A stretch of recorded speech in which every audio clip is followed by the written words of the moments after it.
বন্ধুরা আমাদের মধ্যে অনেকে রয়েছেন তাদের গলব্লাডারের মধ্যে পাথর হয়, বিশেষ করে মহিলাদের মধ্যে দেখা যায় যে তাদের গলব্লাডারে স্টোনের সমস্যা দেখা দেয়। তো আজকের ভিডিওতে বন্ধুরা আমরা এটা জানবো যে গলব্লাডারে যাদের পাথর হয় তারা কি করবেন, বা গলব্লাডারে পাথর হওয়ার প্রধান কারণগুলো কি কি। আপনার যদি গলব্লাডারের মধ্যে পাথর হয়ে যায় তাহলে আপনি কি করবেন, এটা বোঝা খুব বেশি প্রয়োজন। দেখুন, অনেকেই বলেন যে চিকিৎসকরা বলেন যে অপারেশন আপনাকে করতেই হবে। সত্যি কি অপারেশন ছাড়া তার কি কোনো অন্য কোনো উপায় রয়েছে, না নেই? এই ভিডিওতে আমরা বিস্তারিত বিষয়গুলো সম্পর্কে আলোচনা করব। আপনাদের কাছে অনুরোধ রাখবো ভিডিওটা অবশ্যই সম্পূর্ণ দেখবেন বন্ধুরা, তাহলে এই বিষয়টা সম্পর্কে আপনি বুঝতে পারবেন। শুরুতে একটা লাইক অবশ্যই করে দেবেন। গলব্লাডার হলো আমাদের লিভারের পাশে থাকা নিচের দিকে থাকা একটি ছোট্ট থলি, যার মধ্যে পিত্ত রস বা বাইল জমা থাকে। এবং আমরা যখন চর্বিযুক্ত খাবার গ্রহণ করি তখন সেই চর্বিযুক্ত খাবারকে হজমে সহায়তা করার জন্য এই বাইল বা পিত্ত রস কিন্তু গলব্লাডার থেকে চলে আসে এবং আমাদের কিন্তু চর্বিযুক্ত খাবারকে হজম করতে সহায়তা করে। অর্থাৎ যারা বিশেষ করে চর্বিযুক্ত খাবার বেশি গ্রহণ করেন তাদের কিন্তু গলব্লাডারের কাজটা অনেক অনেক বেশি থাকে। তো বন্ধুরা, গলব্লাডারের মধ্যে পাথর কখন হয়? বাইল থাকা উচিত। তো সেখানে কোলেস্টেরল অথবা বিলিরুবিনের যে ভারসাম্যতা রয়েছে তার মধ্যে যখন সমস্যা সৃষ্টি হয় তখনই সেখানে কিন্তু স্টোন ফরমেট কিন্তু হয়ে যায়। তার প্রধান কয়েকটি কারণ রয়েছে। সেই কারণগুলি হলো অতিরিক্ত মাত্রায় আপনার রক্তের মধ্যে কোলেস্টেরল বৃদ্ধি পাওয়া, দীর্ঘ সময় ধরে আপনি না খেয়ে থাকা, আপনার শরীরের ওজন দ্রুত বৃদ্ধি পাওয়া বা আপনার চর্বি রয়েছে শরীরে, বা হঠাৎ করে আপনার শরীরের ওজন দ্রুত হারে আপনি কমিয়ে ফেলছেন। তাছাড়াও ডায়াবেটিস হতে পারে, বয়সজনিত কারণেও আপনার সমস্যা দেখা দিতে পারে। তাছাড়া মহিলাদের মধ্যে কিছু হরমোনাল চেঞ্জের ফলেও কিন্তু এই সমস্যাটা বন্ধুরা দেখা দিতে পারে। বিশেষ করে মহিলারা অনেক সময় জন্ম নিয়ন্ত্রণ যে বড়ি রয়েছে সেটা নিয়মিত সেবন করেন, তাদের মধ্যেও কিন্তু এই গলব্লাডারে পাথর হওয়ার সম্ভাবনাটা অনেক গুণ বেশি কিন্তু দেখা যায়। তাছাড়াও বিভিন্ন কিন্তু কারণ থাকে, তবে তার যে এক্সাক্ট কারণ কি, কেন গলব্লাডারের মধ্যে পাথর হয়, এটা কিন্তু সঠিকভাবে নির্ণয় করাটা, মানে এটা হলেই হবে এমন নির্ণয় করা কিন্তু এখনো সম্ভব হয়নি।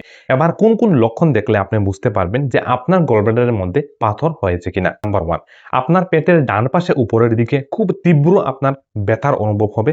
তাছাড়া চর্বিযুক্ত খাবার বা ফ্যাটি খাবার যখন আপনি গ্রহণ করবেন তখন আপনার কিন্তু ব্যথাটা অনেক সময় বৃদ্ধি পাবে। এছাড়াও ব্যথাটা কাঁধ এবং পিঠ অবধি আপনার কিন্তু ছড়িয়ে যেতে পারে। আপনার বমির ভাব বা বমির ইচ্ছা, সবসময় জ্বালা জ্বালা ভাব পেটে, এটা অবশ্যই হবে। আপনি যদি একটা সোনোগ্রাফি করেন তাহলে খুব সহজে এমন ব্যথা হলে আপনি বুঝতে পারবেন যে আপনার গলব্লাডারের মধ্যে বন্ধুরা পাথর হয়েছে কিনা। সোনোগ্রাফি ছাড়া আপনি কিন্তু বুঝতে পারবেন না। আপনার চিকিৎসক সোনোগ্রাফি করেই আপনাকে বলে দেবেন যে আপনার পিত্তথলির মধ্যে পাথর রয়েছে কিনা। এবার ব্যাপারটা হলো, যদি কারো পাথর হয়ে যায় তাহলে তিনি কি করবেন, মানে অপারেশন ছাড়া তার কি কোনো উপায় নেই? দেখুন বন্ধুরা, গলব্লাডার এমন একটা জায়গা, ওই জায়গা থেকে স্টোনটাকে বের করা কিন্তু খুব একটা কষ্টকর ব্যাপার। যেমন আপনার ধরুন কিডনির মধ্যে কখনো পাথর হলো, সেটা আপনি জল বেশি পরিমাণে খেলে আপনার মূত্রের মাধ্যমে সেটা কিন্তু বেরিয়ে যাওয়ার কিডনি থেকে একটা রাস্তা রয়েছে। বাট যখন আপনার গলব্লাডারের মধ্যে স্টোন হবে তখন সেটা বেরিয়ে যাওয়ার কিন্তু জটিল প্রক্রিয়া, এতটা কিন্তু রাস্তা নেই। তাছাড়াও একটা লক্ষণ হলো, আপনার গলব্লাডারে স্টোন হলে আপনার জন্ডিস হয়ে যেতে পারে, কারণ সেটা পিত্ত যে নালীটা রয়েছে সেটাকে ব্লক করবে। তাছাড়া নিচের দিকে এসে লিভারের যে নালীগুলি রয়েছে সেখানেও ব্লক করতে পারবে, যা থেকে আপনার শরীর থেকে বিলিরুবিন সঠিক মাত্রা কিন্তু বেরিয়ে যেতে পারবে না, এবং যা থেকে আপনার কিন্তু জন্ডিসের মতো সমস্যা, আপনার চোখ হলুদ হয়ে যাওয়া বা স্কিন হলুদ হয়ে যাওয়া, যাকে আমরা জন্ডিস বলে থাকি, এই লক্ষণগুলো অবশ্যই আপনার মধ্যে কিন্তু বন্ধুরা দেখা যেতে পারে। আপনার যদি ধরা পড়ে যে গলব্লাডারে স্টোন হয়েছে তাহলে বন্ধুরা আপনি আজে বাজে যে চিকিৎসা পদ্ধতি রয়েছে, কবিরাজ, উঝাবদ্ধ, এগুলো আপনি কখনো কিন্তু করবেন না। অনেকে কি করেন, হোমিওপ্যাথির দিকে যান, হোমিওপ্যাথির মাধ্যমে আপনি সেটাকে কিওর করতে বন্ধুরা পারবেন না। আমি পরিষ্কার বলে দিচ্ছি, আপনাকে ল্যাপারোস্কোপিক যে সার্জন রয়েছেন ওনার সাথে যোগাযোগ করা প্রয়োজন, বা একজন সার্জারি বিশেষজ্ঞর সাথে যোগাযোগ করা প্রয়োজন।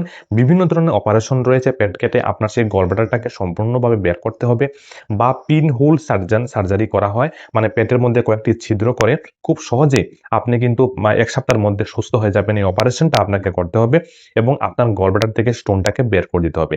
এক্ষেত্রে বেশিরভাগ দেখা যায় যে চিকিৎসক পুরো গলব্লাডারটাকে কেটে বের করে আনেন, কারণ সেখানে অনেক সময় ছোট ছোট পাথর থাকে, এগুলো পরবর্তী সময়ে আপনার কিন্তু আবার সমস্যা দেখা দিতে পারে। তাই সম্পূর্ণ গলব্লাডারটাকে বের করে নেওয়াটাই ভালো। আর গলব্লাডার বের করে নিলে পরে আপনি চর্বিযুক্ত খাবার একটু কম খাওয়া উচিত। যারাই অপারেশনটা করবেন তাদের চর্বিযুক্ত বা ফ্যাটিযুক্ত খাবার, ফ্যাট খাবার একটু কম খাওয়া উচিত, কারণ হজমের জন্য বাইলের প্রয়োজন রয়েছে, না হলে আপনার বদহজমের সমস্যা দেখা দিতে পারে।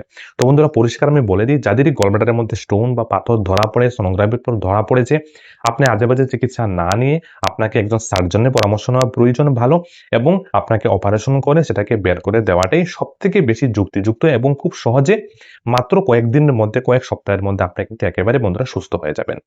আপনার যদি এই ভিডিও সম্পর্কিত কোনো কমেন্ট থাকে অবশ্যই কমেন্টে লিখে দিতে বলবেন না, আমি উত্তর দেওয়ার চেষ্টা করব। আর ভিডিওটা উপকার আসলে অবশ্যই প্রত্যেকের সাথে শেয়ার করবেন, একটি লাইক করবেন এবং আমাদের চ্যানেলটাকে সাবস্ক্রাইব করে আমাদের সঙ্গে থাকবেন। অসংখ্য ধন্যবাদ।